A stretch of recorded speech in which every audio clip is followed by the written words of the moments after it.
انا اسمي رودينا عزم. انا ياسمين عبد الرازق. انا اسمي عبد الله اسامه. انا زهره منير. اسمي بشوش سمير. انا اسمي مصطفى عبد الستار. بدات في راديو 2 من خلال ورشه هم كانوا عاملينها. عجبني الموضوع وعجبني المجال فاشتركت معاهم في الورشه دي. كانت ورشه اليوم واحد.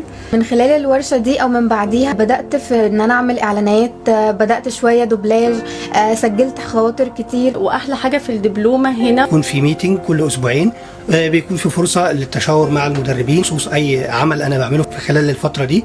لو في اي تعديل او في اي حاجه محتاجه ان هي يضاف عليها حاجه او يتحذف منها حاجه او تتعدل بعرف منهم. راديو 2 اف ام ادانا ازاي تنطق صح، تتكلم صح، ازاي تمنتج، ازاي تبقى وان مان كرو، تخلص شغلك تسجله تمنتجه وازاي كمان تسوق ليه. من خلال راديو 2 دخلت مسابقات والحمد لله نجحت في مسابقه منهم واخدت الحمد لله عضويه التيم. فبجد يعني بنصحكم يعني تجربوا، وفعلا تجربه مش هتخسروا فيها ابدا، واكيد هتستفادوا زي ما انا استفدت.